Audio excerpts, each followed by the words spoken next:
para efectos de la grabación. Bueno, buenas noches. Estamos en el cierre de nuestro programa de Inken Insights aquí en la biblioteca de Mark Twain del Centro Cultural Costarricense Norteamericano.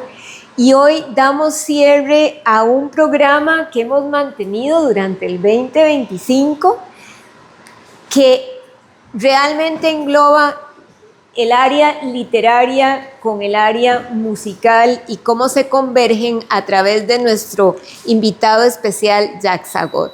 Hemos disfrutado de la lectura de cuentos, tanto en inglés como en español, y hoy vamos a cerrar con Julio Cortázar, un argentino. Realmente se le conoce como ser uno de los líderes del boom latinoamericano, con áreas, yo creo que de realismo mágico y de meter esa área de fantasía dentro de lo cotidiano.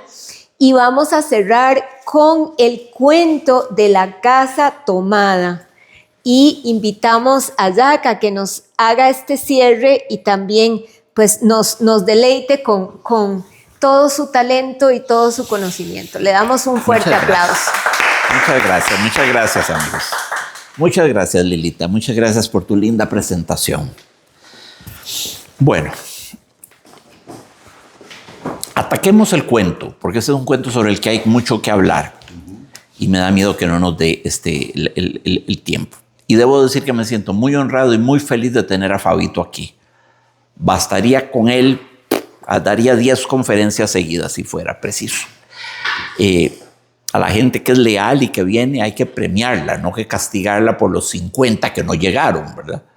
Entonces, muy bien. Julio Cortázar nació en 1914, murió en 1984. 69 años vivió.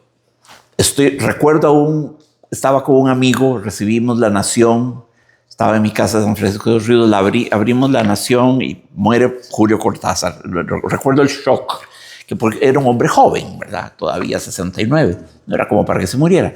La versión oficial decía que había muerto de leucemia. No murió de leucemia, murió del SIDA. No era homosexual en modo alguno, no. Había tenido un accidente de tráfico en el sur de Francia y requirió varias intransfusiones de sangre en esos años fatídicos donde la sangre estaba contaminada con el VIH. Y sin saber lo que tenía, contaminó a su esposa, Carol Dunlop, creo que se llamaba. Sí, Carol Dunlop, que era una fotógrafa y escritora también estadounidense muy reconocida, y se murió la esposa. Y él, con todo el remordimiento y toda la culpa, y además VIH positivo, no duró más de 1 o 2 años después de la muerte de la esposa. Fue muy triste. Estuvo en Costa Rica varias veces. Yo nunca lo conocí personalmente. Di conferencias en París, en la UNESCO, sobre él, y me sentí muy honrado de que me llegaran a oír gente que fue amiga de él. Y estaban muy contentos con las conferencias y me hablaron cosas de él. Fue muy lindo esa vivencia. Julio Cortázar, para mí, y ya lo he dicho, voy a decir exactamente quiénes son para mí los más grandes magos del cuento. Casi no hay escritor que no haya escrito un cuento en algún momento, pero que sean así los gurús del cuento. Edgar Allan Poe, estadounidense, el francés Guy de Maupassant, el ruso Anton Chekhov, el uruguayo, no argentino como la gente lo suele creer, Horacio Quiroga, uruguayo, no argentino, Julio Cortázar, Jorge Luis Borges y Carlos Salazar Herrera. Porque yo sí creo, a menos de que no sepa nada de literatura, que los cuentos de Gussi de Paisajes es de lo más lindo que se ha escrito en el género cuento.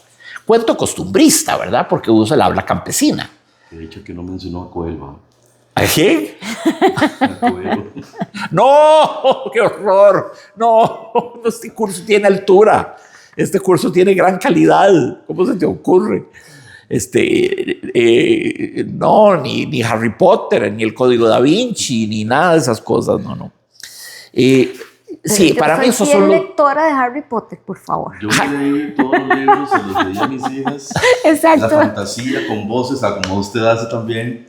Los personajes, estos de Dan Brown, yo los he comprado en físico, todos los he leído, de hecho tengo el último, The Secret of Secrets, todos los he comprado en inglés, me gusta leerlo, pero es así, eso es así como lectura de devoración. Sí, rápida. Es más bien entretenidas. Por la historia y por seguir el hilo. Exacto. Y la parte de fantasía, y además me gustaba, porque me gusta mucho, sobre todo, y en una época, me encantaba leer las novelas y luego ir a ver la película para poder uno ver. Para descubrir cuán decepcionado cada uno de la película, porque nunca eran a la altura. Nunca ha sucedido que una película sea mejor que el original. Eso no existe. Eso es cierto.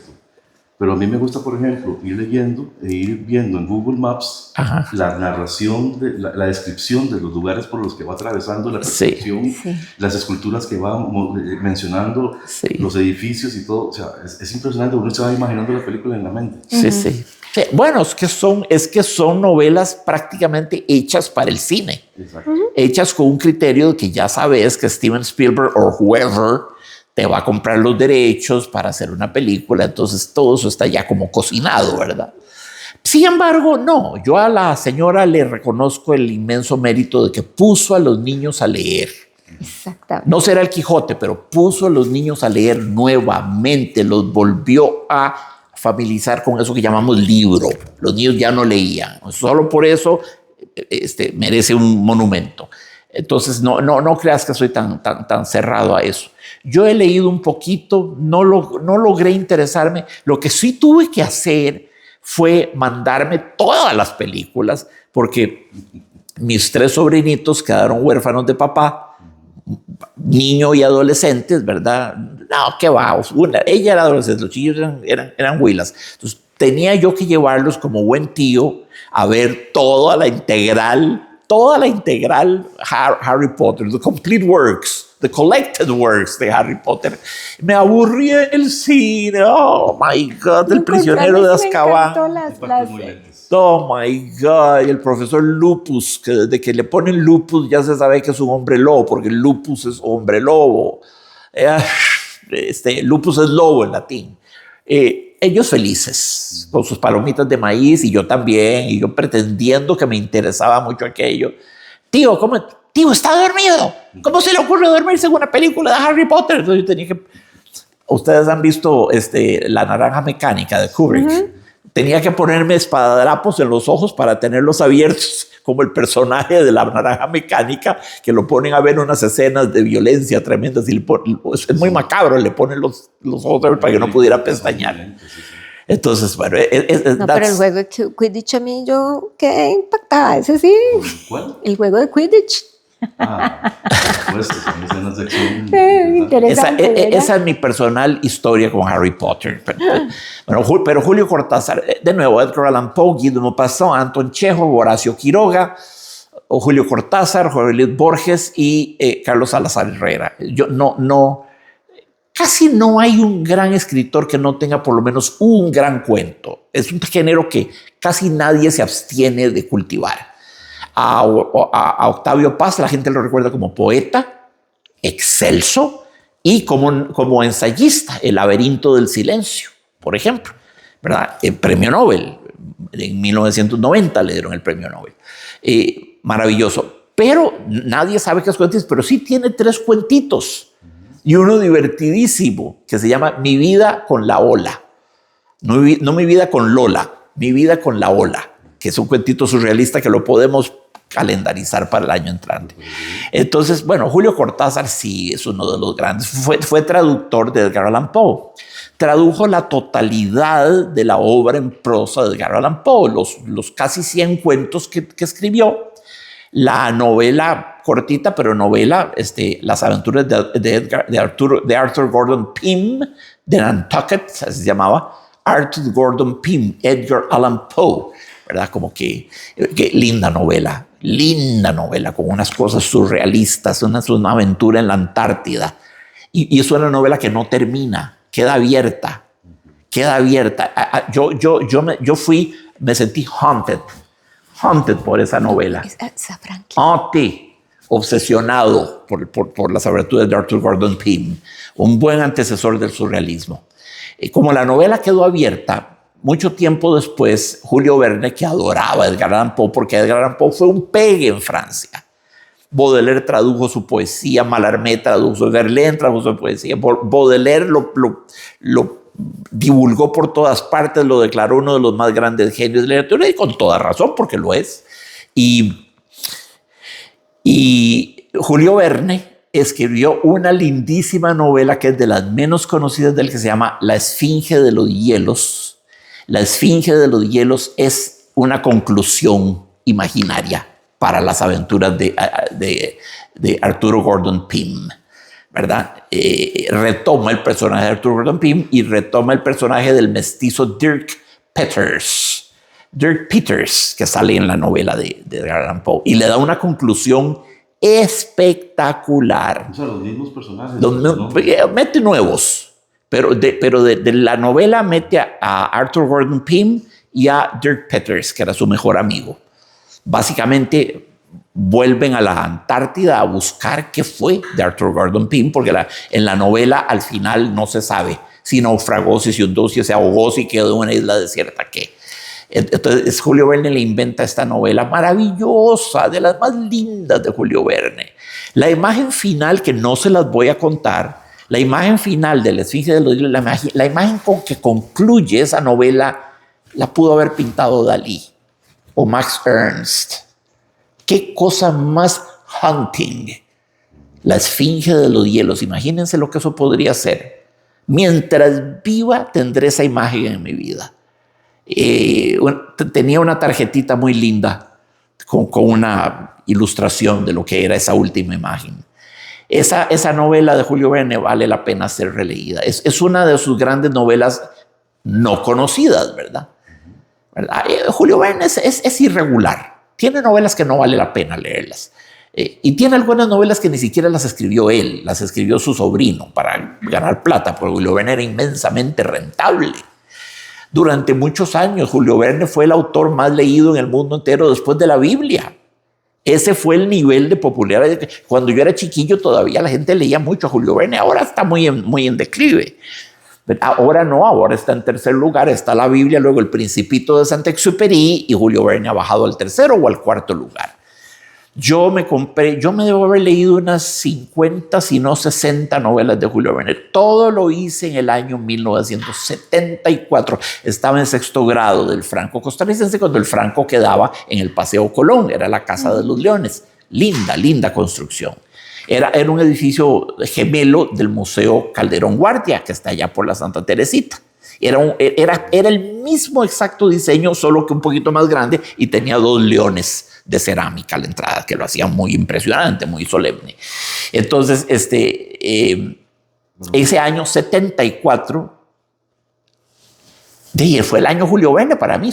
Leí otras cosas. Lo que hacía era esto.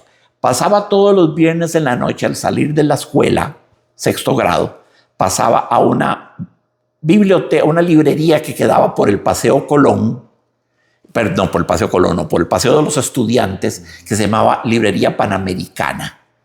Librería chiquitita, ¿verdad? Sin pretensiones, pero tenían todas las obras de Verne. Los libritos costaban 20 colones. Una editorial humilde, editorial Molino, con papel rugoso, ¿verdad? Áspero. A veces tenían ilustraciones, a veces no. Yo incluso prefería que no las tuviera, ¿verdad? Funda tenía, con la misma imagen que la portada. Yo las encontraba bellísimas, y olían riquísimo, y todas las tengo en casa. Repito, no leí menos de 50 novelas. Me las compraba el viernes y ya para el siguiente viernes ya la tenía leída. Devoré a Julio Verne, lo devoré. El viernes ya me compraba la siguiente, y el viernes, porque nunca duraba más de una semana, y algunas eran muy largas. Leí las buenas, las geniales, las regulares, las malas, leí todo. Muy bien. Bueno, Julio Cortázar era un gran admirador de Julio Verne, por cierto. ¿Quién no lo sería? Carajo, el viaje al centro de la Tierra, la vuelta al mundo en 80 días, las 20.000 leguas de viaje submarino, Los hijos del Capitán Grant, 5 semanas en globo, La Esfinge de los Hielos, Los 500 millones de la princesa India. Esas son novelas inmortales. Miguel Strogoff, posiblemente la más bella. Miguel Strogoff, o El Correo del Zar, como se llama. Miguel Strogoff o El Correo del Zar. Grande, grande, grande. Pase, por favor, ya llego. Se hicieron montones de películas, cada una peor que la otra. El cine siempre le hola, más que bienvenida para esta multitudinaria reunión. Asegúrate que haya espacio, asegúrate que haya espacio, corazón. Voy a empujar ahí. Sí. Corazoncito, porque está sold out.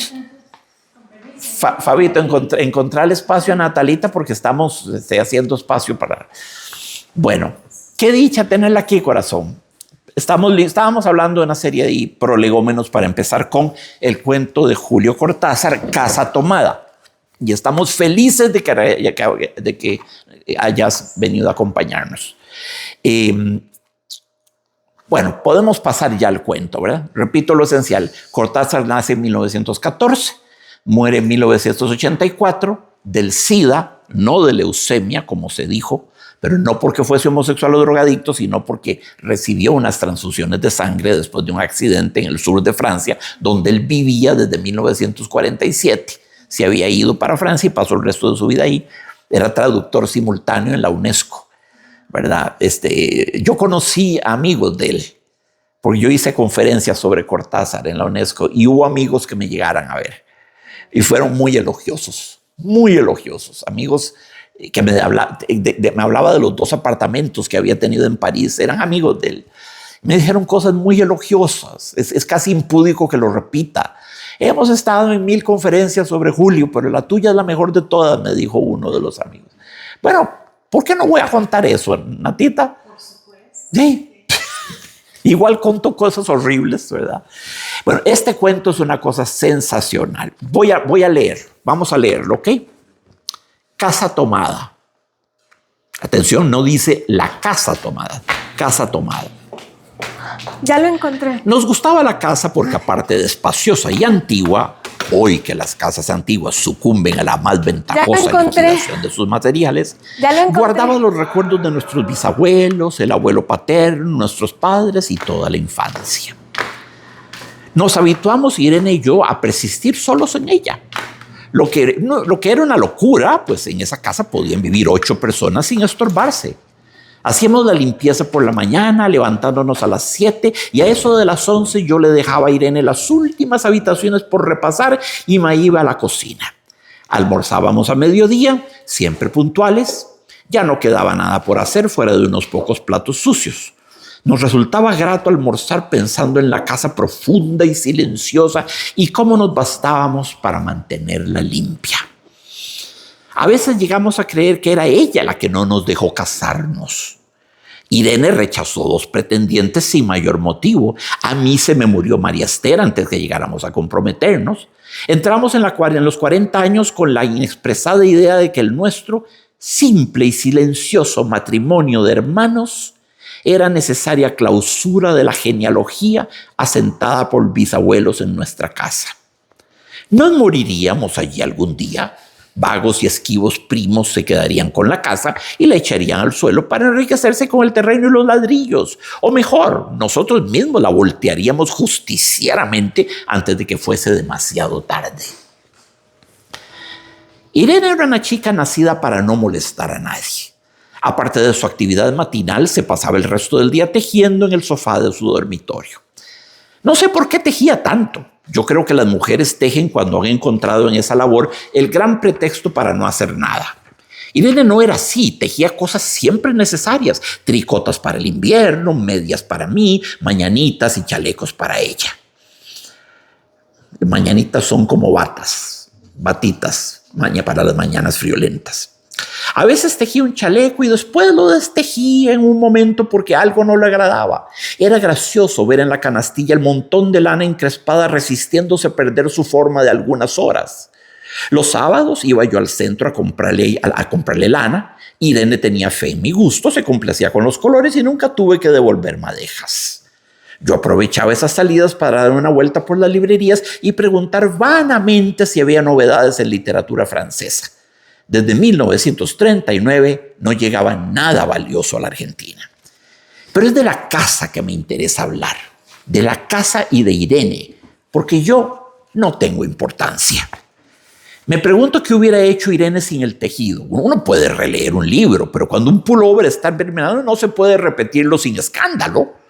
Un día encontré el cajón de abajo de la cómoda de alcanfor lleno de pañoletas blancas, verdes, lila. Estaban con naftalina, apiladas como en una mercería. No tuve valor de preguntarle a Irene qué pensaba hacer con ellas. No necesitábamos ganarnos la vida. Todos los meses llegaba la plata de los campos y el dinero aumentaba. Pero a Irene solamente le entretenía el tejido. Mostraba una destreza maravillosa y a mí se me iban las horas viéndole las manos como erizos plateados, agujas yendo y viniendo y una o dos canastillas en el suelo donde se agitaban constantemente los ovillos. Era hermoso. ¿Cómo no acordarme de la distribución de la casa?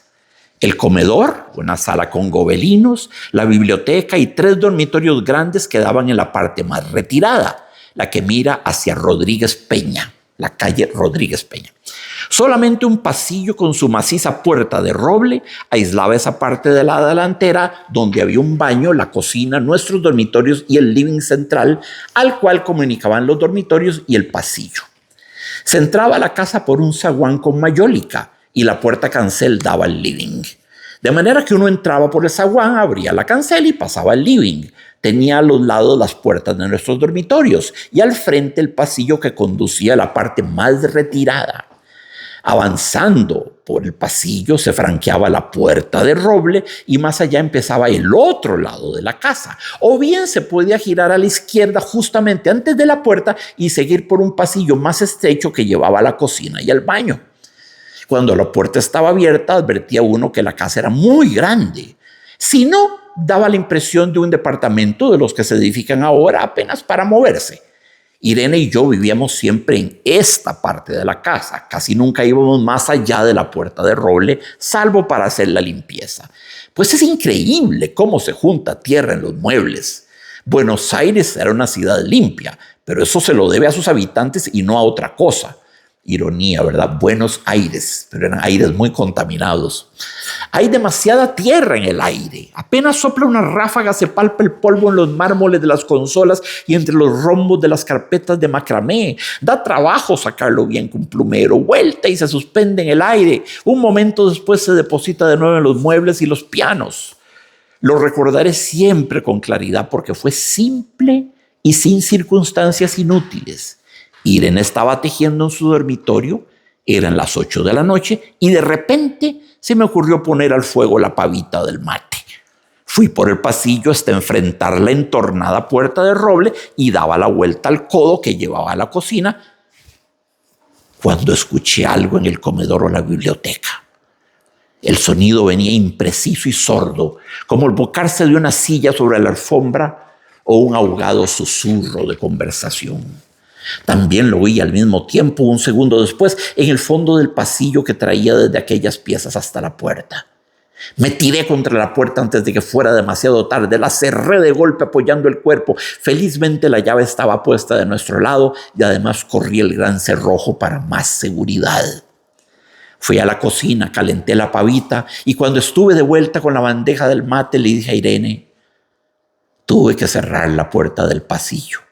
Han tomado la parte del fondo. Dejó caer el tejido y me miró con sus graves ojos cansados. ¿Estás seguro? Asentí. Entonces, dijo recogiendo las agujas, pues tendremos que vivir en este lado. Yo cebaba el mate con mucho cuidado, pero ella tardó un rato en reanudar su labor. Me acuerdo que tejía un chaleco gris. A mí me gustaba ese chaleco. Los primeros días nos pareció penoso porque ambos habíamos dejado en la parte tomada muchas cosas que queríamos. Mis libros de literatura francesa, por ejemplo, estaban todos en la biblioteca. Irene extrañaba unas carpetas, un par de pantuflas que tanto la abrigaban en invierno. Yo echaba de menos mi pipa de enebro y creo que Irene pensó en una botella de esperidina de muchos años. Con frecuencia, pero esto solamente sucedió los primeros días, cerrábamos algún cajón de las cómodas y nos mirábamos con tristeza. no está aquí. Y era una cosa más de todo lo que habíamos perdido al otro lado de la casa. Pero también tuvimos ventajas. La limpieza se simplificó tanto que aún levantándonos tardísimo, a las 9:30, por ejemplo, no daban las 11 y ya estábamos de brazos cruzados. Irene se acostumbró a ir conmigo a la cocina y ayudarme a preparar el almuerzo. Lo pensamos bien y se decidió esto. Mientras yo preparaba el almuerzo, Irene cocinaría platos para comer fríos de noche. Nos alegramos porque siempre resulta molesto tener que abandonar los dormitorios al atardecer y ponerse a cocinar. Ahora nos bastaba con la mesa en el dormitorio de Irene y las fuentes de comida fiambre. Irene estaba contenta porque le daba más tiempo para tejer. Yo andaba un poco perdido a causa de los libros, pero por no afligir a mi hermana me puse a revisar la colección de estampillas de papá y eso me sirvió para matar el tiempo.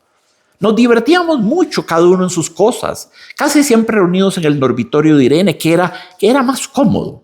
A veces Irene decía: fíjate este punto que se te ha ocurrido, ¿no te da como un dibujo de trébol?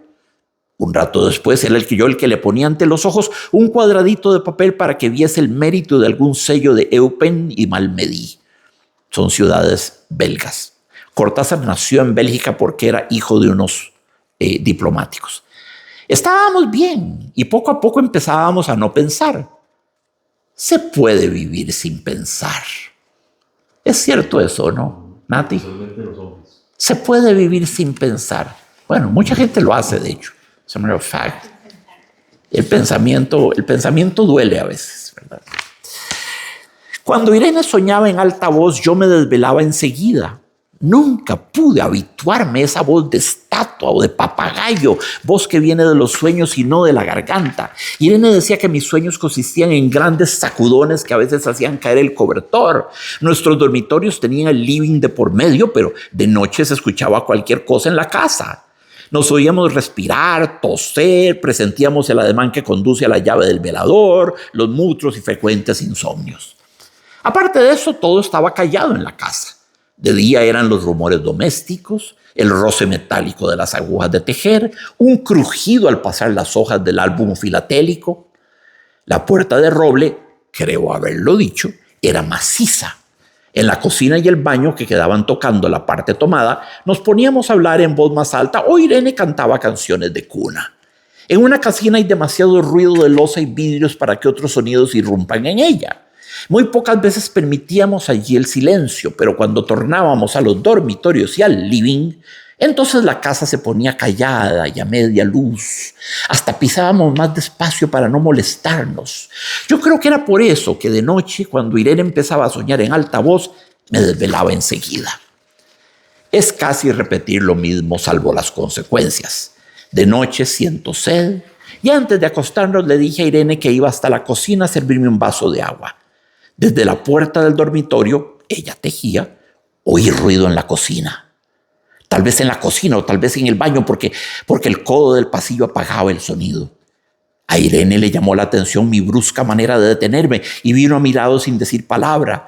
Nos quedamos escuchando los ruidos, notando claramente que eran de este lado de la puerta de roble, en la cocina y el baño o en el pasillo mismo donde empezaba el codo casi al lado nuestro. No nos miramos siquiera. Apreté el brazo de Irene y la hice correr conmigo hasta la puerta cancel, sin volvernos hacia atrás. Los ruidos se oían más fuerte, pero siempre sordos a espaldas nuestras. Cerré de un golpe la cancel y nos quedamos en el zaguán. Ahora no se oía nada. Han tomado esta parte, dijo Irene. El tejido le colgaba de las manos y las hebras iban hasta la cancel y se perdían debajo. Cuando vio que los ovillos habían quedado del otro lado, soltó el tejido sin mirarlo. ¿Tuviste tiempo de traer alguna cosa?, le pregunté inútilmente. No, nada. Estábamos con lo puesto.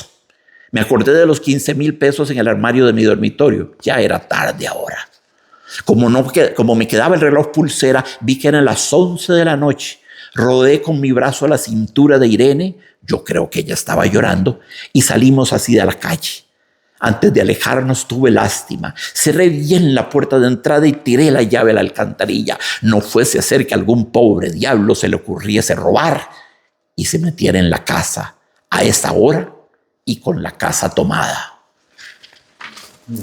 Este cuento tan enigmático tan misterioso, porque es mucho más lo que no dice que lo que dice.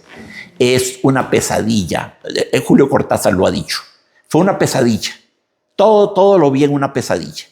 Me desperté y de inmediato brinqué a la máquina de escribir para escribirlo antes de que se me fueran las imágenes de la pesadilla. Lo escribí en 20 minutos. La escritura fue cuestión de 20 minutos. Cuento yo me lo soñé. Dichoso tener esos sueños, ¿verdad? Bueno, les voy a pasar un diagramita que es importante porque la morfología de la casa y la distribución de los objetos es crucial. Estuve en esta casa. Así soy yo de nerdo. Fui a Buenos Aires y la casa existe. No es un museo porque no me pidieron pagar. No te daban un tiquete, no era una casa museo, pero estaba abierta. La gente le daba curiosidad. Y fui. Ese es mi grado de nerditud. En lugar de irme a meter al estadio monumental de River Plate a ver un clásico Boca Juniors River Plate, me fui a buscar la casa de Cortázar, que en efecto está en la calle de Rodríguez Peña y todo lo que dice es correcto. Existe, la casa existe y es exactamente como Cortázar la describe. Exactamente. Entonces voy a darles aquí. Era la casa de... No sé si era de él. Para conocerla también, ¿verdad? Uno piensa. Pero en todo, fuese de él o no, Franquilicito, fuera de él o no, la casa existe. Existe al día de hoy. Entonces fui porque aquella cosa era tan impresionante, ¿verdad? Entonces aquí tienen, a ver. Aquí abajo tienen el corredor de mayólica, es decir, como de baldosas, ¿verdad? Un corredor como artesanal. El corredor nos lleva, atención al signo de puertita, ¿verdad? Al living. El living es grande. La casa es más larga, es angosta, pero muy larga. Va de cuadra a cuadra, va de calle a calle. Eso es muy importante, porque era el estilo de muchas casas en Costa Rica. Los caserones solariegos de aquella época. Vos abrías la puerta y había un corredor que te llevaba hasta la otra casa. Ya no. Entonces, llegas al living room. Estoy muy orgulloso de mi diagrama, así que disfrútenlo, porque me costó mucho hacerlo. Yo soy muy chapa con esto. El living room, que curiosamente no dice sala. Julio Cortázar usa un anglicismo, el living room, ¿verdad? Pero that's okay. Bueno, vean que el living room tiene puertitas, lo que no es habitual, que conectan con el dormitorio. A la izquierda el de Irene, a la izquierda el del narrador. Interesante que en todo el cuento solo sabemos cómo se llama Irene. El narrador no dice cómo se llama él. Y hay otro personaje en absencia porque no sale, María Esther, que fue prometida del narrador, pero la despechó, la dejó. En cierto modo tenemos aquí a dos hermanos que están casados con la casa. Y es muy interesante cuando dice que Irene consideraba que la casa había impedido que nos casáramos. La casa había sido como un obstáculo para que nos casáramos. Esta casa de Cortázar es muy aterradora a su manera, ¿verdad? En primer lugar, no sabemos quiénes toman la casa. ¿Son fantasmas? ¿Son activistas políticos, invasores, guerrilleros, ladrones? Son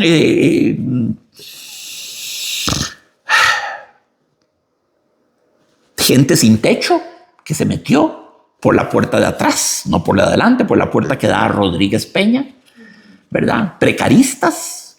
Es que justamente no sabemos si eso es lo más inquietante. Si Cortázar nos hubiera dicho, un grupo de precaristas, ahí mata la magia del cuento. No, ¿son alienígenas? No sé, nadie lo sabe. ¿Cuál es tu hipótesis, Fabito? Esa narración me recordó mucho esta película que se llama Los Otros. Ah, claro, sí. Sí, estupenda, sí. Entonces, o sea, los personajes que estamos viendo son realmente los fantasmas, los muertos. Y las personas que ellos escuchan, ¿verdad? Son los seres vivos que se están asustando por escuchar fantasmas. Es una linda hipótesis y no la descarto. Y es la primera vez que la oigo. Sí. Crédito a vos, Fabito. Entonces, atención, a la izquierda está el dormitorio de Irene, a la derecha está el dormitorio del narrador. Tienen los dos cuartitos, dan, como pueden ver, al pasillo central. Y también tienen puertitas hacia el living. Sí, son muy... dormir en un dormitorio con 2 puertas ya es un poco incómodo, ¿verdad? Un dormitorio tiene una puertita. Ya con 2 puertas sentís que te van a invadir en cualquier momento. Esto del living es típico, porque hasta Mafalda menciona al living. Sí. En Argentina se usa el living. Sí. Bueno, seguimos por el corredor central. El corredor central gira hacia la izquierda, donde tenés un baño y tenés la cocina. ¿De acuerdo? Todo esto, ahora salgamos de ese viraje hacia la izquierda y sigamos recto siempre para arriba por el corredor. Pegamos con la maciza puerta de roble. Era una puerta doble, tremenda y pesada de roble que Cortázar insiste en ella, que era maciza. Incluso se vale de un truquillo narrativo que está tomado de Edgar Allan Poe. Dice, la puerta de roble, creo haberlo dicho, era muy maciza y muy pesada. Por supuesto que sabe que ya lo dijo, pero es una manera de entiendan que era maciza, cerrada, entiendan que esa puerta dividía la casa en 2 mundos diferentes.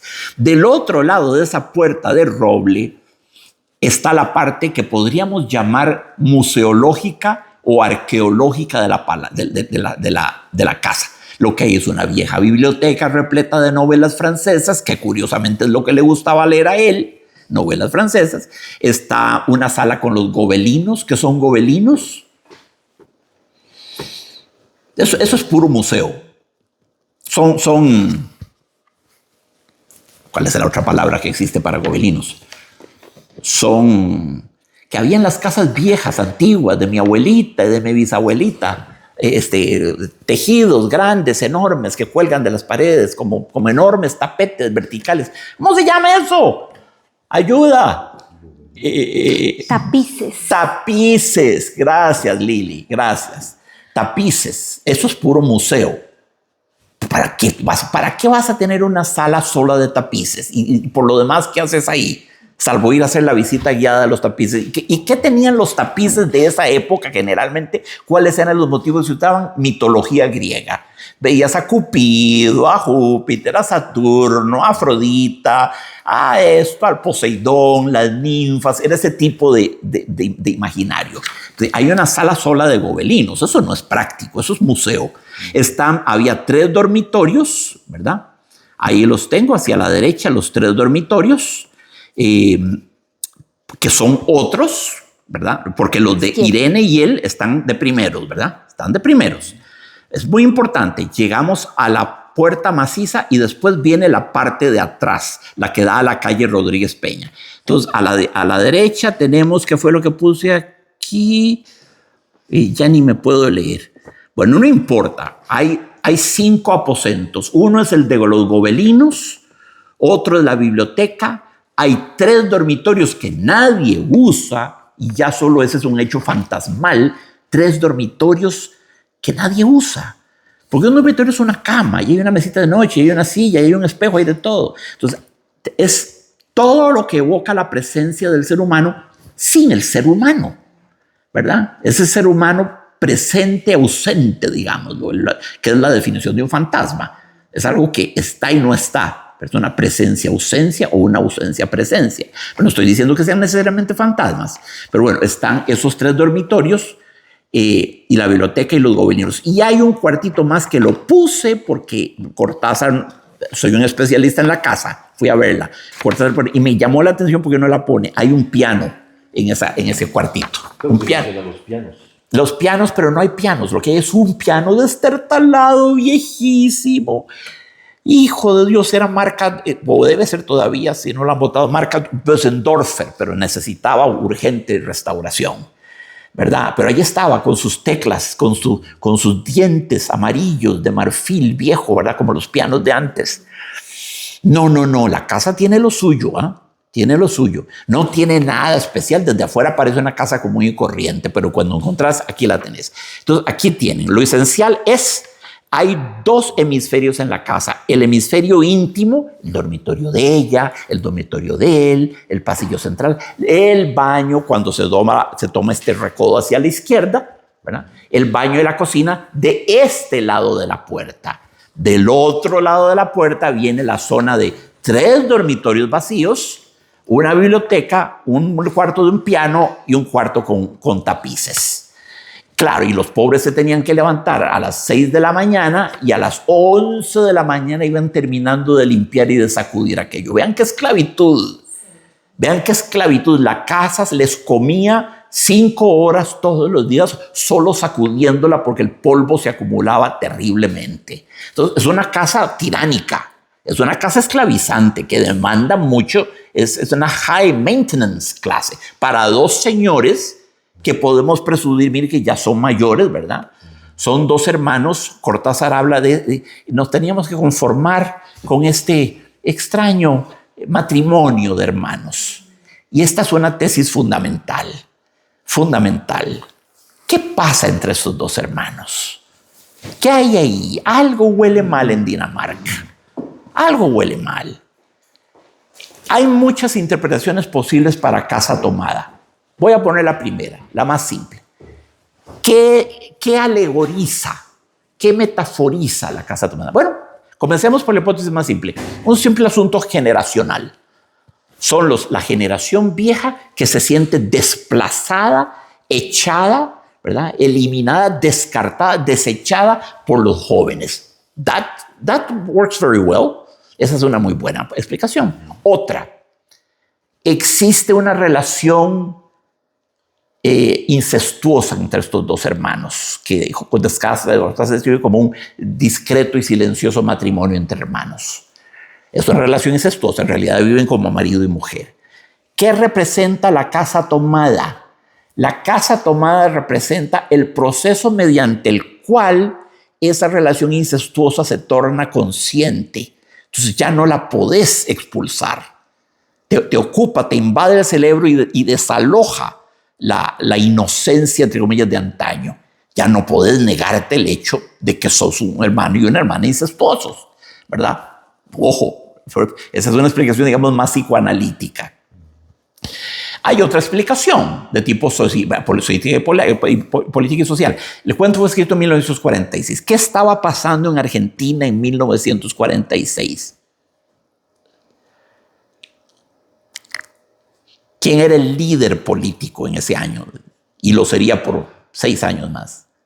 Perón. Juan Domingo Perón, el gran caudillo. Juan Domingo Perón.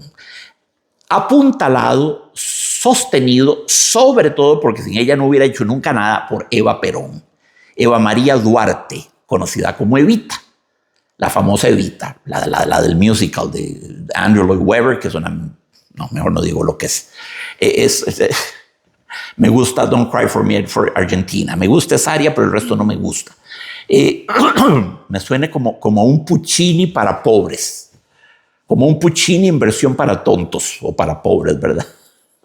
A poor man's Puccini. Entonces,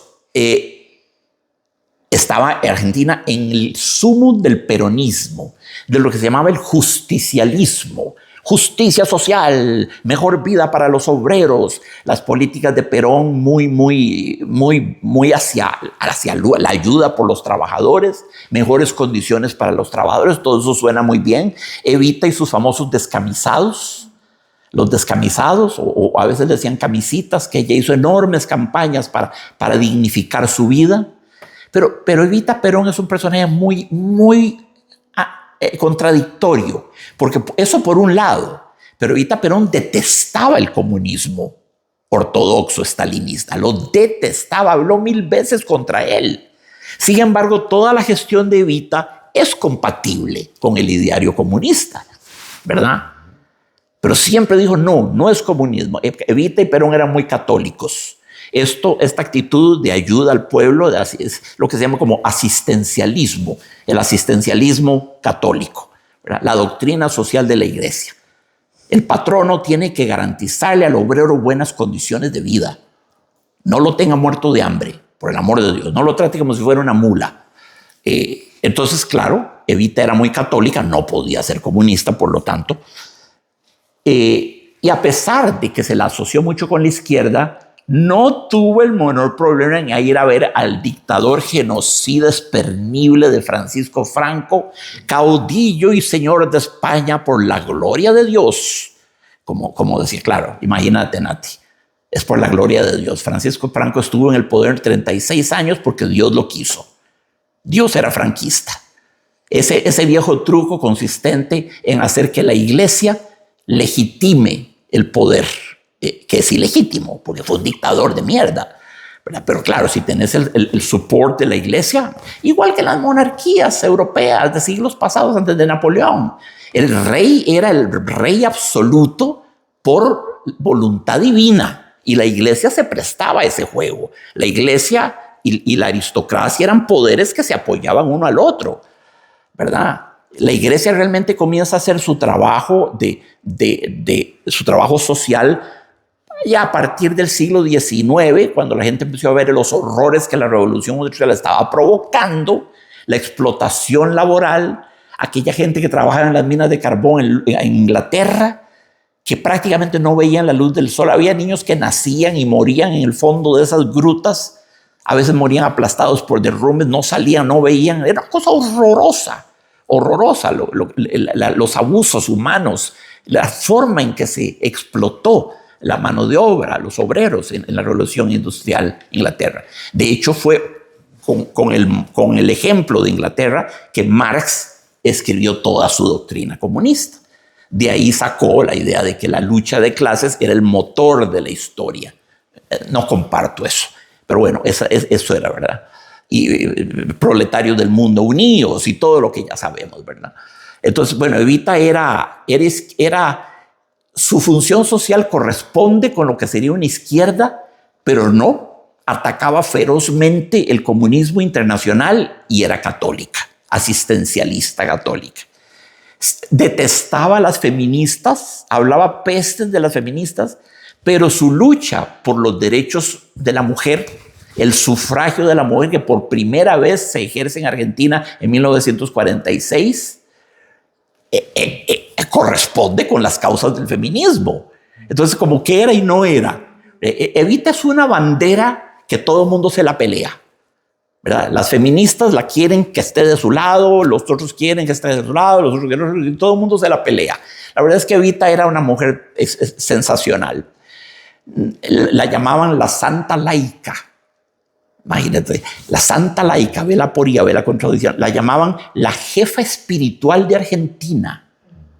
Cuando muere en Buenos Aires de un cáncer espantoso, eso fue el 26 de julio del 52, 3 millones de personas fueron a su entierro. La tuvieron en el féretro y la gente pasaba y la besaba y le ponía flores. La adoraba Argentina, la adoraban. Perón ganó la segunda elección en el 50 gracias a Evita, al arrastre de Evita, y que ya podían votar las mujeres y todas se fueron a votar por Evita más que por Perón, ¿verdad? Entonces hay un tipo de gobierno populista. Es que uno no puede querer a Perón. No. Incluso Evita, de nuevo, era muy amiga de Francisco Franco. Eso no puede funcionar. Franco era un genocida espantoso, un viejo execrable, ¿verdad? Entonces, bueno, es ese momento. Hay un escritor argentino muy bueno, Ezequiel Martínez Estrada, pero muy pesado y muy del lado de la oligarquía. Evita vivía criticando la oligarquía. Cuando viene el peronismo, se produce una inmigración masiva de gente de los campos, de gente del campo, de agricultores que llegaron a Buenos Aires para meterse a trabajar en la zona industrial de la ciudad, ¿verdad? Ezequiel Martínez Estrada llamó ese proceso el aluvión zoológico. Qué viejo más grosero. El diluvio zoológico. Están lloviendo animales. Están cayendo chanchos y restaurantes y gallinas y perros. ¡Qué horror! Lo llamó. Esa multitud que llegó a Buenos Aires, encantada por el proyecto peronista, los llamaban los cabecitas negras, porque eran cholitos. Eran cholos, ¿verdad? Eran cholitos, pero eran totalmente marginados. Buenos Aires era la París de Latinoamérica, era una ciudad bellísima, muy high class, muy, todo lo que vos querás. Pero cuando llegó esa inmigración masiva, empezaron a formar anillos de miseria, trabajaban en fábricas en condiciones terribles y se mestizó mucho la etnia predominante en Buenos Aires, que era europea, de origen sobre todo italiano, alemán, francés, sobre todo italiano, ¿verdad? Aún hay argentinos que bien pesados se describen a sí mismos como ítalo-argentinos. Hay mucho apellido italiano. Sí, yo sé, pero si naciste en Argentina, sos argentino. No me salgan con ítalo-argentino. Recuerdo la embajadora de Argentina en la UNESCO, que venía a mis conferencias. Yo le tenía mucho afecto a la señora. La primera vez, déjeme presentarme. Yo soy y soy ciudadana ítalo-argentina. Ítalo-argentina. Ítalo-argentina. Come on. Yo soy ciudadano franco-costarricense, porque mis abuelos eran franceses. No me jodan. ¿Qué es esa pedantería? Recuerdo hace unos años que una avioneta llena de argentinos cayó, no sé dónde, allá por Acerrí. No se mató nadie, se salvaron todos, pero cundió el chiste, ¿verdad? Por primera vez en la historia, los argentinos caen bien. Decía el chiste. No murió nadie. Entonces, sí, ellos tienen eso, ellos se creen europeos en ese aspecto. No todos, por supuesto, los hay que son adorables, no hace falta decirlo. Bueno, entonces esa es otra cosa. La Casa Tomada, ¿qué es? La invasión de Buenos Aires por el aluvión zoológico, por los cabecitas negras. También lo llamaban peronchos, porque eran los ahijados de Perón, los protegidos de, más aún de Evita, peronchos. Entonces, de pronto, la muy europea Buenos Aires se vio invadida por todo ese montón de cholos. Estoy usando la palabra cholo en el sentido no derogatorio. Cholo no es un insulto. Ser cholo es cholo, eso existe. Es como etnia existe. Lo podés decir peyorativamente, pero eso ya es otro problema. Pero como tal, la palabra no tiene nada malo. No tiene nada malo per se. Ahora, si vos decís, era cualquier cholillo, eso es otra cosa. Pero eso está en lo que se llaman elementos suprasegmentales del lenguaje. El énfasis, el tono, la pausa, la puntuación. Es un cholo cualquiera. Ahí es despectivo. Pero la palabra cholo no es un problema. Tenemos un gran futbolista argentino, el Cholo Simeone, que ha sido director técnico del Atlético de Madrid como durante 50 años y ahí, por lo visto, va a seguir. Entonces, esa Casa Tomada podría representar el gran movimiento político en el cual la alta burguesía y la oligarquía empezó a sentirse desplazada por esa inmigración enorme de proletarios, favorecidos por Perón, los peronchos. Esa es la lectura política. Por último, viene la lectura propuesta por Jacques Sagot y es la mejor de todas. La interpretación, porque este cuento es muy polisémico. Lo puedes ver de mucho. Si alguien me dice que son fantasmas, si alguien me dice que son invasores de Marte, no, Marte no puede ser, de Anantel, la estrella más lejana de la Tierra, está a 12.900 millones de kilómetros de distancia a velocidad de la luz. Es decir, que se hizo poquito después del Big Bang. Posiblemente ya no existe, pero todavía viene la luz llegándonos, ¿verdad? Repito, 12.900 millones de años luz de distancia. Es la estrella más lejana que hemos podido detectar con seguridad. Las hay más lejanas. 800 millones de años después del Big Bang. Exactamente. Muy bien, queridos amigos. Aquí viene la interpretación sagotiana. Casa Tomada es un texto abierto. Es un texto que se propone para muchas interpretaciones. El autor nos da una serie de pistas, pero nosotros como lectores tenemos que co-crear el cuento. Co-crearlo. ¿Y qué es co-crearlo? Leerlo con mucho cuidado, con microscopio y luego proponer una interpretación. ¿Qué es esto? ¿Una mera fábula? ¿Es una simple pesadilla sin cabeza, ni pies ni cabeza? No. Y aquí mi propuesta. En este cuento se da un fenómeno de desposesión del escritor, la desposesión del autor. Como diría Roland Barthes, Michel Foucault, la muerte del autor, la mort de l'auteur. Yo no creo en eso, pero bueno, sí. El autor pierde auctoritas sobre el cuento. ¿Por qué? Porque henos aquí a nosotros, 5 personas hoy reunidos, y le hemos encaramado al pobre Cortázar ya 5 hipótesis de lo que el cuento significa. Es decir, Cortázar escribió el cuento y lo perdió. Lo perdió. Ahora está en manos del lector. El lector va a co-crear el cuento interpretando lo que estos símbolos representan.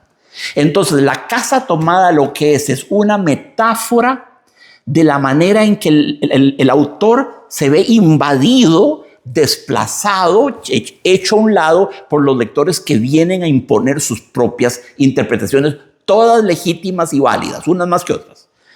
Entonces, es un cuento autorreferente, es un cuento, es literatura autorreferente, es literatura sobre la forma en que se lee la literatura. Se lee de manera tal que el lector tiene espacio para interpretar lo que él quiera, lo que quiera ver, lo que sienta más cercano a su corazón. Y ahí el autor pierde autoridad, pierde autoritas, ¿verdad? Cortázar, todas las hipótesis que mencioné, salvo la hipótesis de Jacques Sagot, todas dijo que eran posibles. Pero para mí, Casa Tomada, la Casa Tomada es la obra del escritor y la forma en que el escritor va siendo echado de un alojamiento a otro, el dormitorio al otro, la puerta de Masada, y ahora nos quedamos aquí, ya tomaron esta parte y vámonos, ya yo no soy dueño de mi obra. Resulta que un martes de noviembre en el teatro, en el Centro Cultural Constitucional Río Gremedano, 5 personas me inventaron un montón de interpretaciones que yo tal vez no quise poner.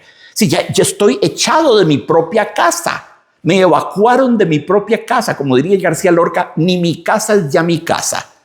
Obra de teatro de García Lorca muy simpática, ni mi casa es ya mi casa. Entonces el cuento es autorreferente, hace alusión a la manera en que el autor en tiempos modernos pierde las llaves de la interpretación única del cuento. No hay una interpretación única, hay un montón. Fabio sugirió hoy una interpretación de tipo sobrenatural, son fantasmas, es perfectamente plausible. Entonces creo que es un cuento sobre literatura, sobre el acto de escribir y cómo después de publicar un autor pierde la autoridad absoluta sobre su obra. Queda en manos de los demás y cada cual interpretará lo que quiera.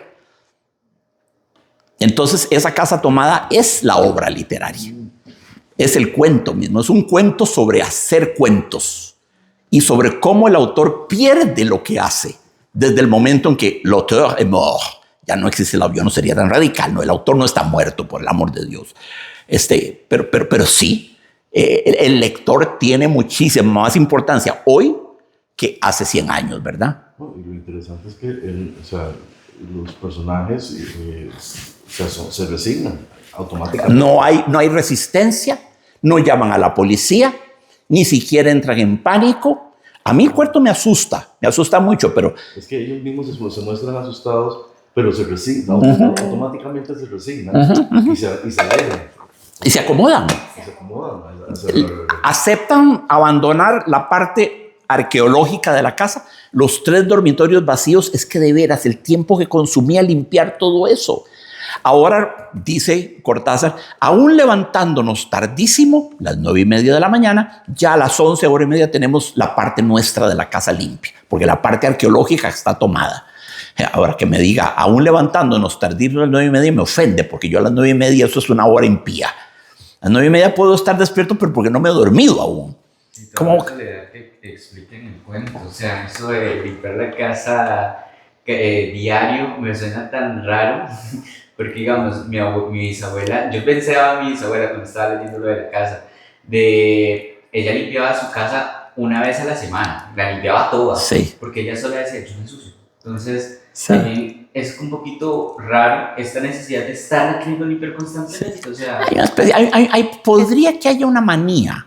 Es rutina. Es sencillamente rutina. Es rutina, pero esa rutina le da estructura a las por demás vacías vidas de estos 2 hombres que yo imagino viejos. ¿Qué hace él? Va al centro a buscar en la librería novelas francesas, que es lo que lee. Ya solo eso nos muestra que es un hombre que no está en contacto con la realidad social de su momento. No está leyendo periódicos para ver qué hizo Perón. No. Está leyendo seguramente a Flaubert, a Chateaubriand, a Marcel Proust. ¡Maravilloso! Yo lo aplaudo, eso es aplaudible, pero he's not in touch with reality, ¿verdad? Sigue en su mundo europeo todavía, ¿verdad? Y no sabemos el nombre, atención, es que no sabemos el nombre de nadie. ¿Quién es el protagonista de este cuento? La casa. La casa. Es clarísimo que es la casa. Los demás son víctimas de la casa, ¿verdad? Entonces, eso, ¿verdad? Él va a buscar libros de vez en cuando, lee sus novelas. ¿Y qué hace Irene? Tejer y tejer y tejer. ¿Cuál es el personaje mítico literario que se caracteriza por tejer toda su vida esperando a su esposo? Penélope, en la Odisea de Homero. Penélope, mientras Ulises regresa a Ítaca, que recorre todo el mar Mediterráneo, vence a varios gigantes, tiene pruebas tremendas, estado, una tempestad, un cíclope con solo un ojo lo tiene que vencer, tiene que soportar la tentación terrible de la isla de las sirenas. Entonces el pendejo, porque es un pendejo, se hace amarrar al mástil más duro y que le pongan cera en las orejas para no ser tentado. Bueno, eso no es resistir la tentación, eso es simplemente no enfrentar la tentación. Dios libre, imagínate a lo que... No, come on. No, yo lo hubiera admirado si hubiera oído el canto de las sirenas y aún así hubiera seguido impertérrito. Eso merecería mi admiración, pero amarrado un mástil y con las orejas tapadas, y así cualquiera. Pero bueno, es un gran héroe. Y Penélope, que tenía muchísimos pretendientes, era muy codiciada, se entretenía tejiendo y destejiendo. Decía, sí, yo me puedo casar con usted en el momento en que termine este tejido. Entonces, ¿qué hacía la bandida? Tejía de día y de noche destejía todo, para no tener que casarse con nadie. Entonces, Irene es una especie de Penélope moderna, teje con sus, muy lindamente descrito, con estoy viendo a mi abuelita hacer eso, con sus agujitas de metal plateado, ¿verdad? Y los ovillos en la canasta que van dando vueltas, moviéndose conforme los ovillos se van deshaciendo y brincando y todo como si fueran animalitos vivos, ¿verdad? Es muy lindo todo esto, muy lindo. Y él leyendo novelas francesas. Muy importante, son terratenientes, son latifundistas. Dice, el dinero nos venía del campo puntualmente, así que no teníamos problemas económicos. Recibían rentas por sus propiedades en el campo. Eran, cielo santo, bastante ociosos, ¿verdad? No digo vagabundos, porque eran vidas muy simples. Para él, novelas francesas, para ella estar tejiendo. Ustedes vieron, ¿se acuerdan del Cinema Paradiso de Tornatore?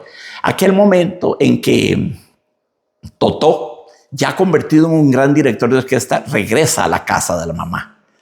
Y la mamá está tejiendo. Y oye el timbre y se para. Y la cámara en eso se va al ovillo, que cae del sofá y se va desovillando sobre el suelo. Se va deshaciendo. ¿Por qué eso? Porque eso es una linda metáfora del tiempo que transcurre. Es decir, en ese minuto que viene, la madre va a vivir con el hijo una especie de... va a retomar con el hijo la madeja del tiempo. Si cae un hilo así, solo puede ser metáfora del tiempo. ¿Qué detalle más lindo de Tornatore? ¿Qué cosa más linda es el cine cuando es bueno?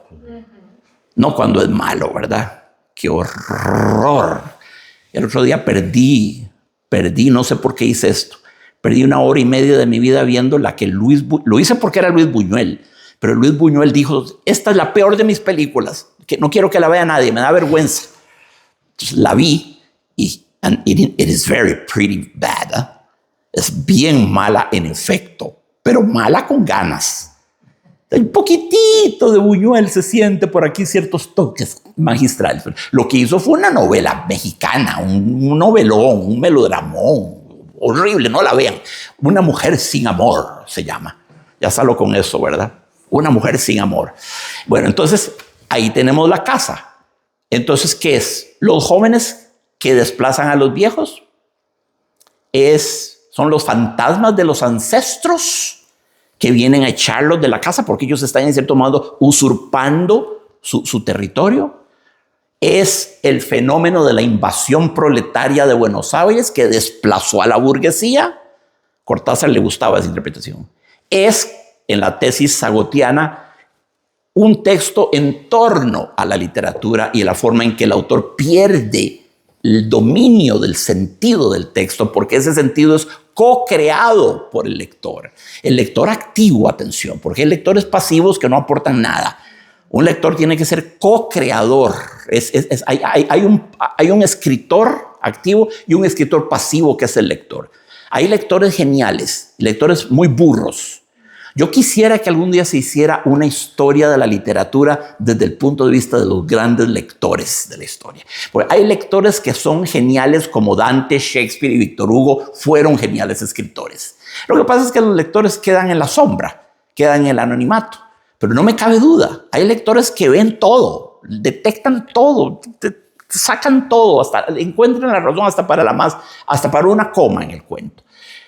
Me gustaría alguien que hiciera un día una historia de la literatura desde la perspectiva de los lectores geniales que ha habido, pero es que no sabemos quiénes han sido, ¿verdad? Es terrible, pero si algo deja en claro esto, es que la literatura es un juego à deux, un jeu à deux, que es un tango que se baila entre dos. Un escritor genial con un lector mediocre no funciona.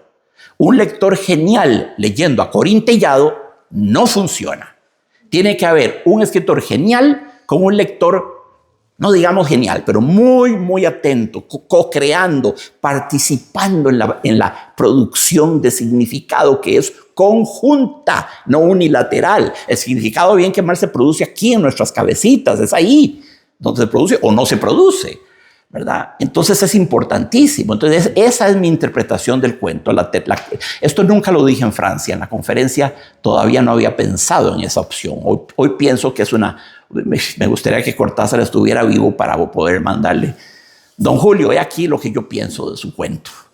Pero claro, imponer una lectura única, ¿verdad?, es quitarle al cuento su misterio. Yo aquí no estoy imponiendo ninguna. Les ofrecí un menú, un abanico de posibilidades. La teoría psicoanalítica. Ellos son una pareja incestuosa que representa la casa que va siendo tomada. La forma en que esa conducta reprensible, socialmente condenada, va pasando del subconsciente a la parte consciente, va invadiendo la conciencia y ellos se dan cada vez más cuenta de lo retorcido y de lo insalubre de su relación. Y esa es la expulsión de la casa, cuando el inconsciente toma toda la mente y coloniza al consciente. Entonces, tenemos una media docena de interpretaciones de este cuento, ¿verdad?, que son importantes. Ojo que ellos no pensaban mercadear con la casa, la iban a botar y a vender el terreno y a vender los ladrillos, ¿verdad? La casa va a morir con ellos, eso era lo que tenían planeado. Al final salen con las llaves y las tiran en una cloaca para que nadie las tenga. Gesto muy curioso. Según ellos, protegiendo, no se vaya a meter algún ladrón y le vaya a pasar algo. Ahora, con la casa tomada. Muy importante terminar con eso, la casa tomada. Implícitamente tal vez dice que la casa no fue tomada por ladrones. Claro, sí, ahí muy bien dicho, sí. Sí, porque en Costa Rica, como están las cosas, lo primero que se nos ocurriría es que se metieron unos ladrones. Pero no, tenés toda razón, Mati, no fueron ladrones, evidentemente no. Es un misterio enorme, este cuento es fascinante.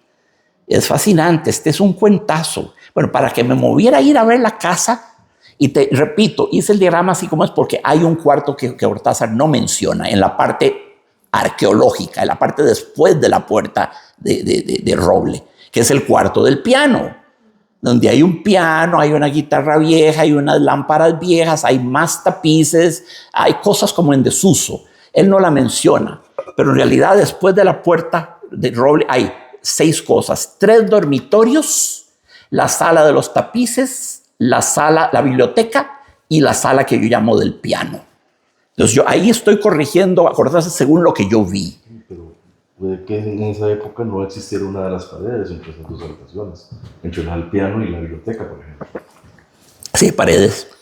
La conexión única para conectar de la biblioteca a los gobelinos o al piano tenías que salir al corredor, al pasillo central.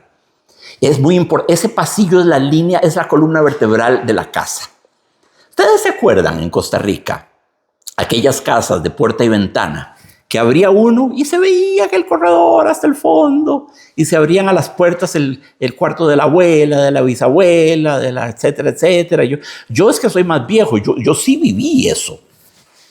Tenía una señora que vivía, ay, cielo santo, era prima de mi abuela, que vivía en la casa gótica espeluznante. Por cierto, no perder de vista, tradujo a todo Poe, Cortázar, como ya les dije. Tradujo la obra entera de Poe. No, con la poesía nunca se metió, pero sí con todo lo que era cuento, ensayo, novela. Aventuras de Arthur Gordon Pym, que solo escribió una novela, Edgar Allan Poe. Cortázar. Y nunca busquen una versión al español de los cuentos de Poe que no sea la de Cortázar. No se hagan eso. Es la versión definitiva. Es excelsa. Entonces, recuerden la caída de la casa Usher, The Fall of the House of Usher, que es quizás el mejor cuento de Edgar Allan Poe, que es difícil porque tiene muchos muy buenos, pero para mí es el que más me llega. Nunca lo hemos analizado aquí porque, como le decía una vez a Lili, es un poquito larga la lectura. Solo la lectura se va a llevar 40 minutos. ¿Qué pasa en la caída de la casa Usher? Viven solos Roderick Usher con su hermana Madeline Usher. Y queda claro en el cuento de Poe que podría haber una relación incestuosa entre los dos enfermos. Están muriendo de enfermedades nunca bien precisadas. Muere primero Madeline Usher y Roderick Usher la entierra en los sótanos de la mansión, ¿verdad? Porque ahí había una cripta familiar con las tumbas y los féretros de todo el mundo. ¡Qué horror! ¿Cómo puede uno dormir sobre un cementerio? ¿Te imaginas lo que es eso, Nati? Pero sí, bajan a la cripta, bajan un montón de escaleras de espiral y otros pasadizos y todo. Llegan a un enorme chunche, no enorme, no, a un sótano forrado en cobre, en metal de cobre, donde están todos los ataúdes con todos los ancestros. Tal Usher, Archibald Usher, James Usher, tal Usher.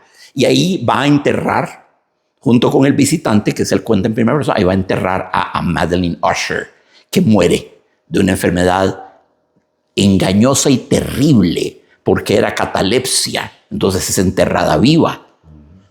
Entonces de pronto Usher empieza a oír, Roderick, su hermano, y el amigo que está con él, empieza a oír ruidos que vienen del fondo del sótano, gemidos, chirridos, goznes de puertas, percusión, arañazos, cosas terribles. El desenlace ni se los cuento. Ese cuento hay que leerlo. Hay que leerlo. ¿Y cómo termina? Qué bruto Poe, qué catarata verbal, usando thunder, thunder, thousand, dum, dum, dum. Suena como música. Como tambores, sí, como timbales más bien. Y contrabajos. Es un final sinfónico. Es un final con sonoridades oscuras. Thousand Thumber and the dang tarn closed silently and sullenly over the fragments of the house of Usher. Como evapora la casa. And the dang tarn closed, y el estanque podrido por la casa estaba sobre una especie de pantano terrible, con una tormenta permanente. Poe siempre racionalizando las cosas. Dice que esa tormenta se debía a que el estanque tenía unas emanaciones de sulfuro, de azufre y otras cosas que al entrar en contacto con las nubes bajas de la región generaba una especie de permanente tormenta. Entonces él inventa eso. Entonces la casa vivía bajo una tormenta permanente y amortajada en la niebla.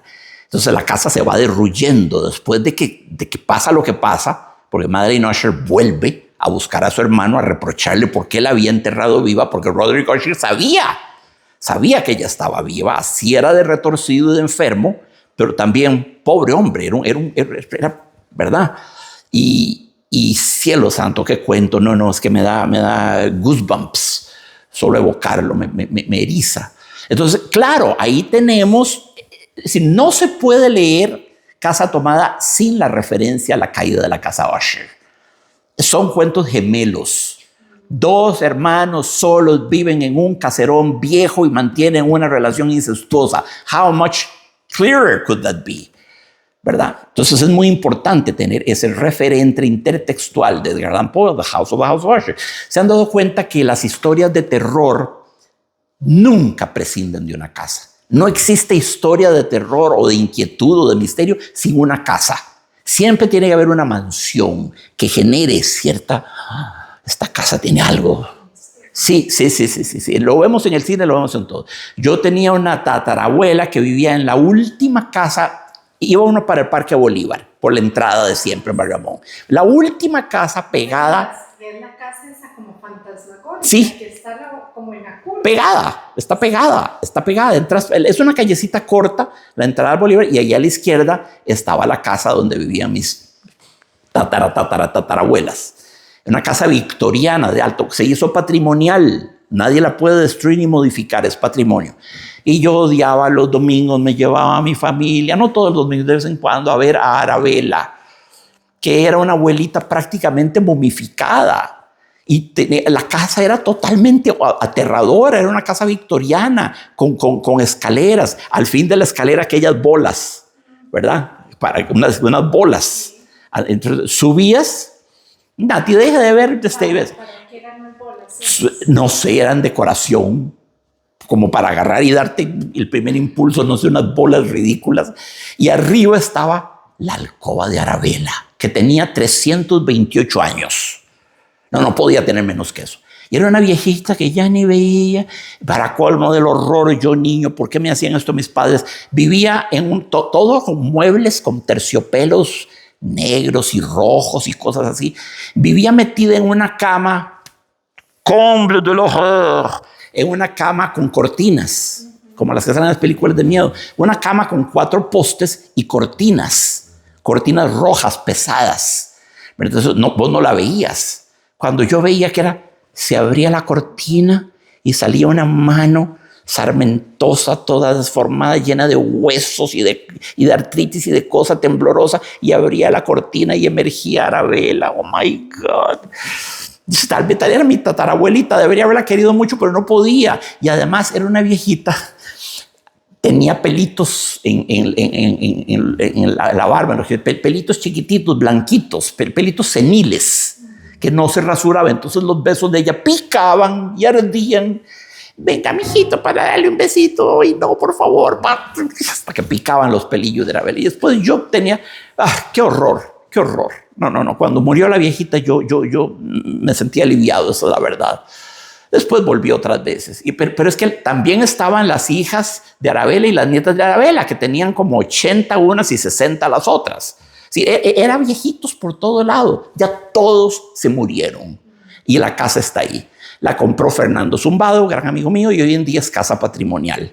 Por dicha, no la van a convertir en una McDonald's o en un hotel para gringos mochileros, low budget. Ahí está. Es lindísima. Si la quieren ver, véanla. Es una casa muy linda, ¿verdad? Sí, ahí está. De hecho, daba miedo cuando uno la veía. Sí. Lo voy a decir a un amigo mío que es fotógrafo, que le gusta es muy linda. Bueno, convengo, no era tan obscenamente macabra como la Casa de los 7 Muertos, que queda por ahí cerca, ¿verdad? Que también fui. No entré, pero la vi.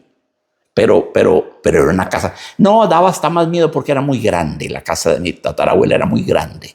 Montones de cuartos que nadie usaba, de corredores, con techos artesonados altísimos, con puertas altísimas, y que encima de la puerta había como un tragaluz, como una ventanita. ¿Para qué? Bueno, para que entrara luz, porque por ahí no se podía asomar nadie. Eran puestos de más de 2 metros de alto. No, era una mansión. Pero, my God. Oh, my God. Hay una casa así, con ese estilo de corredores y todo, no tal vez tan antigua, pero sí la conservan. Ahorita es un restaurante italiano, ahí cerquita de la Basílica. ¿De la? De la Basílica, en Cartago. Ok. Está como de la Basílica, como a 100 metros al sur, diagonal a una sastrería que hay por ahí, ya compré en Ministraje. Sí, hay muchas. Es un restaurante italiano donde el dueño le ofrecieron declarar la casa, porque más de 100 años que tiene, como patrimonio, y él no quiso. Dice, no, pero yo prefiero mantenerla yo y cuidarla yo a dejársela a quién sabe quién, claro, a que haga para que la prostituya y la convierta en un Burger King. Exacto. No, por supuesto ahí que está no. La casa. O en un jardín cevichero. Y es así, Jardín chicharronero. Altos. Karaoke, Nati. No es posible. La cuadra, la linda cuadra, la única cuadra linda que teníamos nosotros en nuestros pueblos de provincia, que era Barba de Heredia, la iglesita muy linda con sus palmeritas, las montañas azules al fondo, y la cuadra al frente, que eran casas todas de teja y de bajareque, ¿verdad? Y con sus azules, con blanco, eran casitas todas de estilo nuestro. Y en San José de la Montaña todavía. Sí. Bueno, prostituyeron la cuadra. Ya nadie ve las casitas, Nati, Lili, nadie ve las casitas, porque hay vallas publicitarias por todo lado, letreros de león, de neón, hay salones de masaje, spa, prostíbulos, ventas de chicharrones, jardines cevicheros, jardines chicharroneros, karaoke, no sé, lo que vos querás. Entonces ya no ves las casas, las destruyeron. Si algo es patrimonial, vos no podés hacerle un adefesio así. Vos no vas a poner a la par del Teatro Nacional un burdel.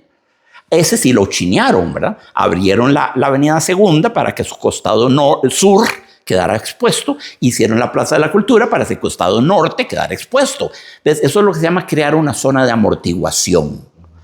Si vos tenés las pirámides de Egipto, vos no podés poner una Coca-Cola a la par de la Esfinge de Giza. No podés hacer eso, no deberías. Entonces, el Teatro Nacional había que abrirlo, había que exponerlo.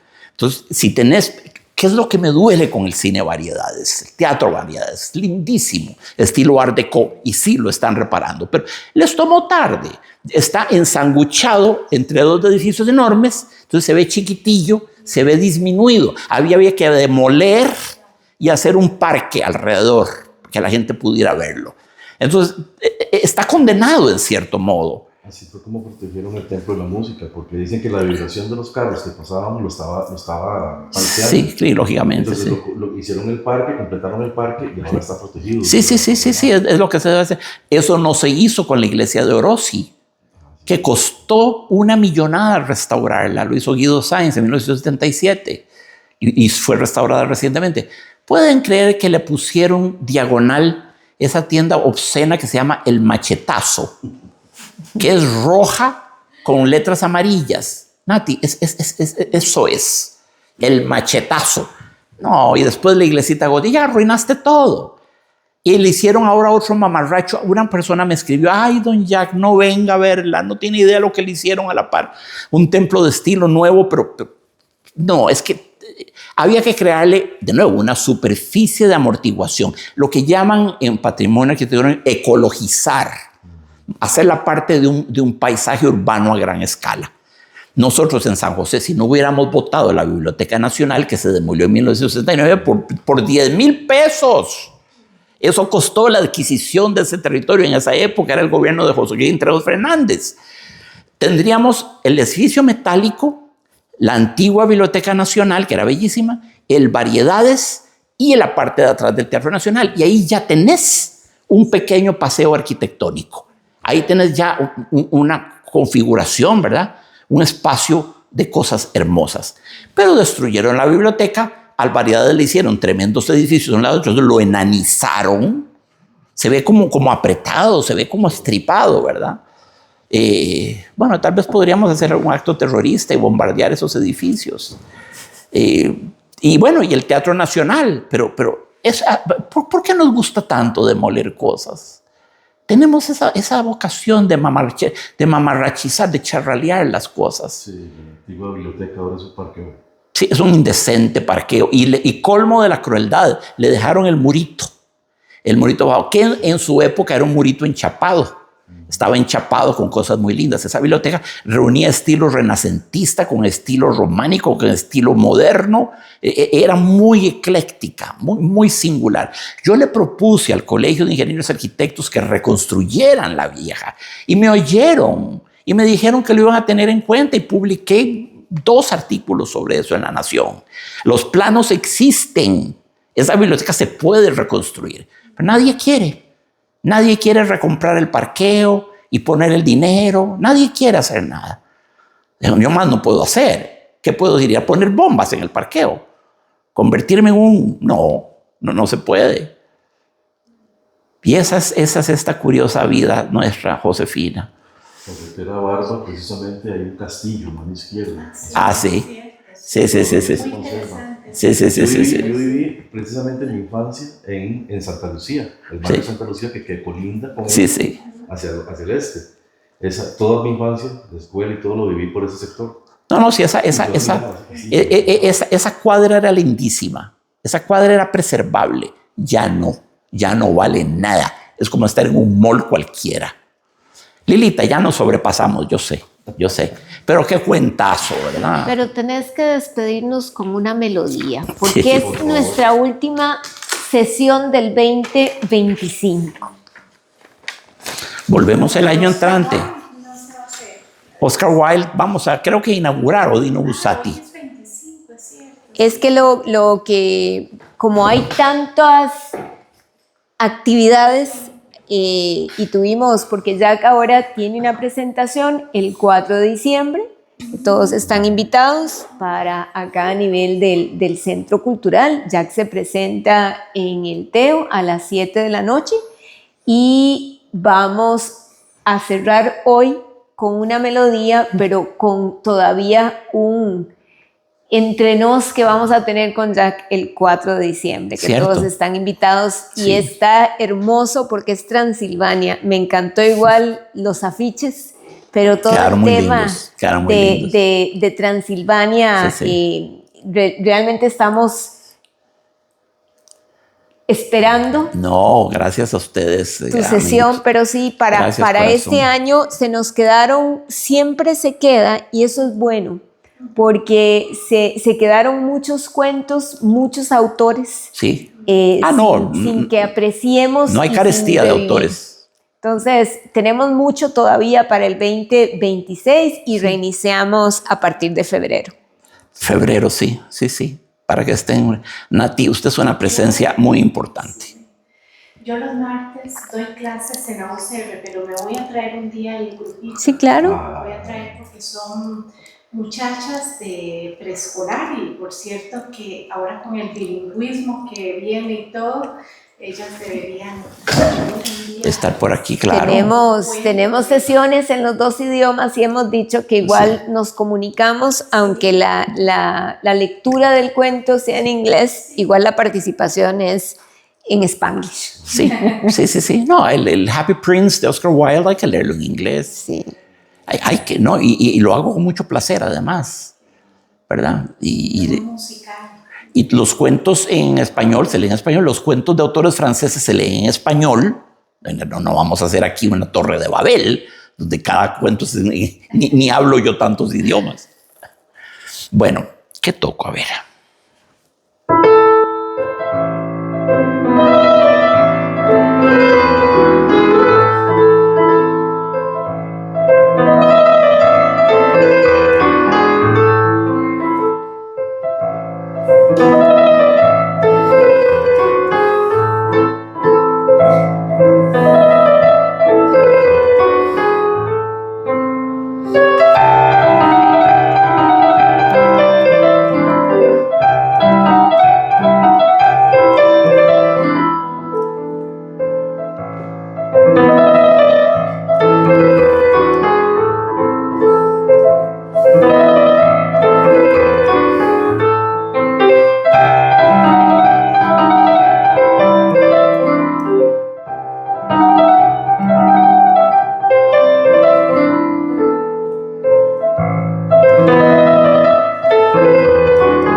mazurca de Chopin. Muchas gracias. Muchas gracias, muchas gracias. Muchas gracias, amiguitos. Chopin. ¿Ah? Es una mazurca. Sí, sí. Sí, sí, sí. Sí. Pum, pam, pam, pum, pam. Acuérdate, acento en el segundo tiempo. Es como un vals con acento.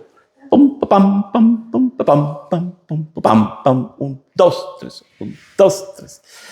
Sí, esa es la diferencia entre una mazurca y un vals. Los dos son 3x4, pero la acentuación es diferente. Ay, qué feliz estoy de que hayan llegado. Me siento tan satisfecho y tan contento como hubieran llegado 700 personas. Really, I'm not kidding. Que estuviera Lilita y nuestro querido amigo Franklin, sin el cual nada se puede hacer. Yo estoy estrenando bultito. Tenía uno impresentable, Nati. Bueno, vos lo viste. ¿Qué cosa? Impresentable. Era lo que se llama un gajo. Lo que los pachucos hubieran llamado un gajo era. Y Lili me había regalado este bultito y ahora solo este se usa. El otro lo vamos a llevar solemnemente para depositarlo en Río Azul.